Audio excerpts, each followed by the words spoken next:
নমস্কার বন্ধুরা, সকলে নিশ্চয়ই ভালো আছেন, সুস্থ আছেন। আমার আজকের রেসিপি হচ্ছে ভেটকি মাছের পাতুরি। ভেটকি মাছের পাতুরি কিন্তু বাঙালির একটা অত্যন্ত প্রিয় একটা পদ, যেটা এখন বিয়ে বাড়ি থেকে অন্নপ্রাশন বা বাড়িতেও আমরা কিন্তু মাঝে মধ্যেই এই ধরনের রেসিপিগুলো করে খাই। আজকের এই রেসিপিটা কেমন লাগলো আমাকে জানাতে ভুলবেন না। ভালো লাগলে অবশ্যই লাইক, শেয়ার, কমেন্টস করবেন এবং নতুন বন্ধু হয়ে থাকলে চ্যানেলটাকে সাবস্ক্রাইব করে নেওয়ার অনুরোধ রইল। নতুন বন্ধুদের স্বাগত জানিয়ে পুরনো বন্ধুদের পাশে থাকার জন্য ধন্যবাদ জানিয়ে শুরু করব আজকের recipe. Welcome to Mimi's recipes. এখানে ভেটকি মাছের ফিলেট আমি কেটে নিয়েছি। বাজার থেকেই এই ফিলেটগুলোকে কেটে নিয়ে এসেছি। ভেটকি মাছের পাতুরি করার জন্য মাছের কিন্তু ফিলেটগুলো একটু অন্যরকম করে শেপ করে কাটতে হয়।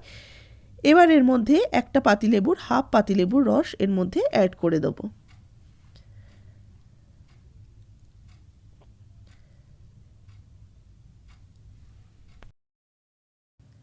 এবার এর মধ্যে একটু জল দিয়ে দেব।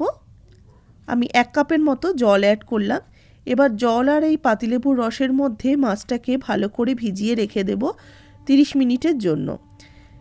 এর কারণ হচ্ছে, দেখবেন অনুষ্ঠান বাড়িতে যখনই এরকম ভেটকি পাতুরি করা হয় অবশ্যই কিন্তু একটু ভিনিগার বা লেবুর জলে মাছটাকে ভিজিয়ে রেখে দিতে হয় 30 মিনিট।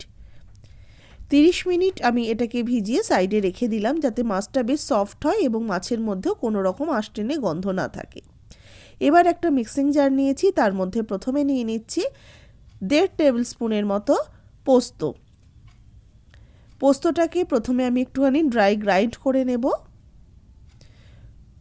একটু ড্রাই গ্রাইন্ড করে নিলে কিন্তু পোস্তটা খুব সুন্দর বাটা হয়। দেখুন, একটু শুকনো ঘুরিয়ে নিয়েছি। এবার এর মধ্যে দেব কালো সর্ষে, 2 চামচ দিচ্ছি কালো সর্ষে। এর সাথে অ্যাড করছি সাদা সর্ষে, আর দেব কাঁচা লঙ্কা।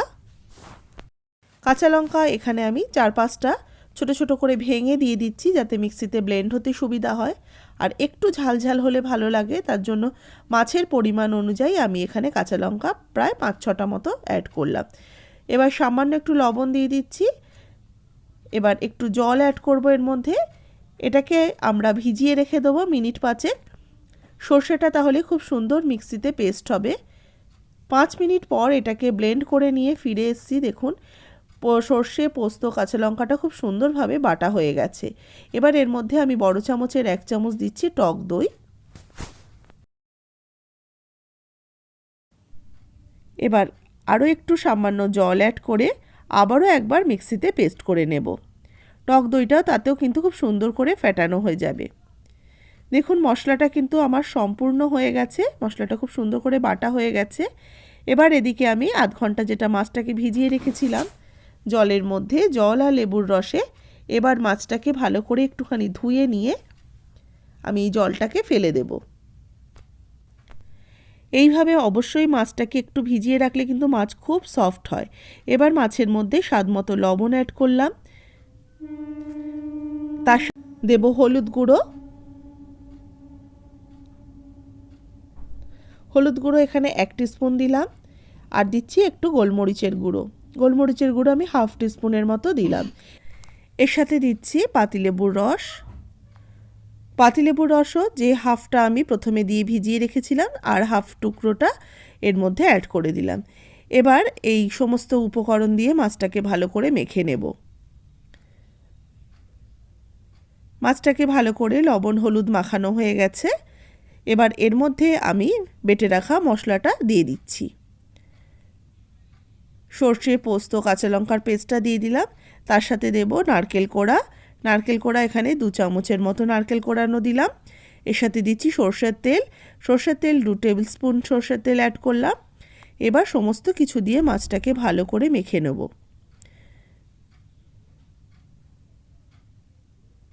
মাছটাকে ভালো করে মশলা মাখিয়ে এইভাবে যদি আরও 10-15 মিনিট রেখে দেওয়া যায়, মাছটা কিন্তু খেতে ভীষণই ভালো হবে এবং আরও সফট হবে, আর মাছের মধ্যেও সমস্ত মশলার ফ্লেভার যাবে।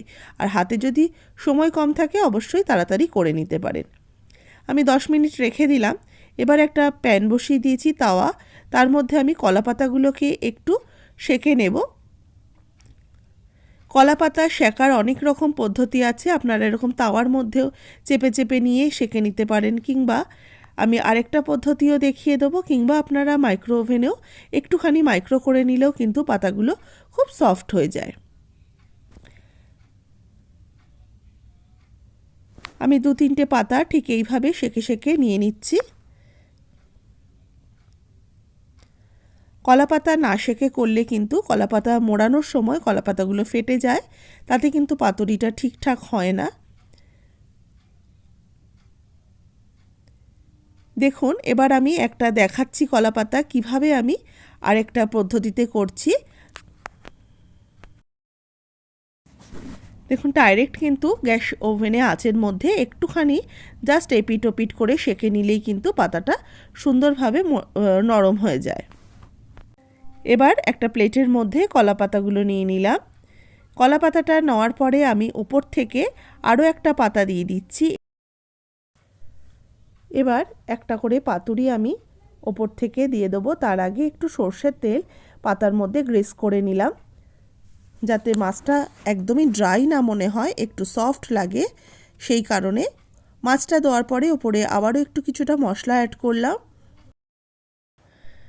এবার ওপর থেকে আরও 1 চামচ তেল অ্যাড করে দিলাম, ছড়িয়ে দিলাম তেলটা, আর একটা কাঁচা লঙ্কা ওপর থেকে দিয়ে দিলাম, চেরা কাঁচা লঙ্কা। এবার এটাকে ফোল্ড করে নেব। পাতুরি যেভাবে ফোল্ড করে ঠিক সেইভাবেই আমি এটাকে ফোল্ড করে নিচ্ছি।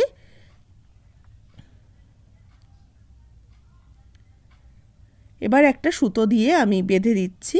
সুতোটা দিয়ে আপনারা বাঁধতেও পারেন, নাও বাঁধতে পারেন।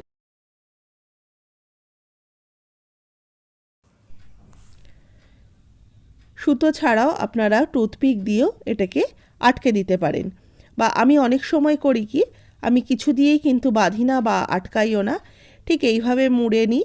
আর করার সময় আমি যে দিকটা ফোল্ড করা সেই দিকটাকে আমি কিন্তু তাওয়ার মধ্যে দিয়ে দিই, তাতেও কিন্তু খুব সুন্দরভাবে হয়ে যায়। আবারও আরেকটা করে নিচ্ছি, একটা আমার কমপ্লিট হয়ে গেছে। ঠিক সেম প্রসেসে আমি আরও একটা মাছ ফোল্ড করে নেব। ওপর থেকে একটু কাঁচা সর্ষের তেল দিলে যেরকম ঝাঁঝটাও হয়, আর মাছটাও কিন্তু অনেক সফট থাকে, কোনোভাবেই কিন্তু মশলাটা ড্রাই হয়ে যায় না। অনেক ক্ষেত্রে বিয়েবাড়িতে আমরা দেখি মাছটা কিন্তু অনেক ড্রাই হয়ে যায়, মশলাগুলো ভীষণ শুকনো লাগে, সেক্ষেত্রে কিন্তু তেলটা দেওয়া হয় কম বলে, সেই কারণেই এটা হয়।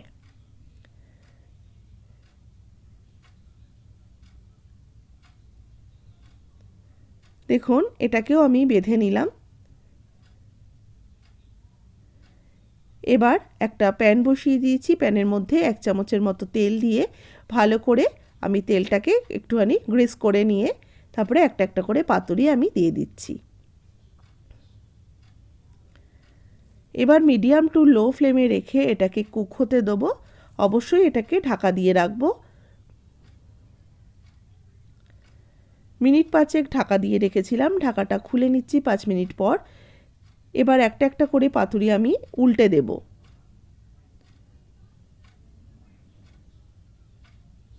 উল্টে এটাকে আবারও একটুখানি ঢাকা দিয়ে রেখে দিচ্ছি মিনিট 3-4 জন্য। দেখুন, পাতুরিটা কিন্তু বেশ পোড়া পোড়া হয়ে এসছে। এইভাবে আমি উল্টে নিয়ে আবারও আরেকবার উল্টে দেব। উল্টে পাল্টে আমি মোটামুটি 10 মিনিট এক একটা ব্যাচের পাতুরিকে আমি কিন্তু কুক করলাম। মিনিট 10 কিন্তু লো টু মিডিয়াম ফ্লেমে রেখে করলে মাছগুলো খুব সুন্দর সেদ্ধ হবে এবং মাছগুলো রান্নাটাও খুব ভালো হয়ে যাবে। আমার পাতুরিগুলো কিন্তু একদম তৈরি হয়ে গেছে। এবার এগুলোকে আমি নামিয়ে সার্ভ করে নেব।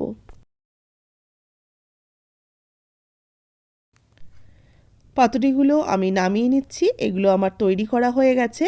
সুতোগুলো কিন্তু প্রায় রান্না করতে করতেই ছিঁড়ে গেছে, তাপে এগুলো ছিঁড়ে গেছে। আর আমি আরও একটা ব্যাচ বসিয়ে দিয়েছি, যেগুলোতে কিন্তু কোনো রকম সুতো দিইনি। দেখুন, যে দিকটা ফোল্ড করা সেদিকটা প্রথমে নিচে দিয়ে এটাকে তৈরি করব।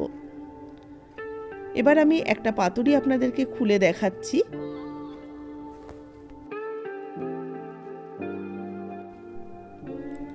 দেখুন কতটা নরম হয়েছে, আমি একটা কাঁটা চামচ দিয়ে ভেঙে দেখাচ্ছি। মাছটা ভীষণই নরম সফট হয়েছে, আর মাছটা কতটা ফ্রেশ দেখলেই কিন্তু মাছটা বোঝা যাচ্ছে।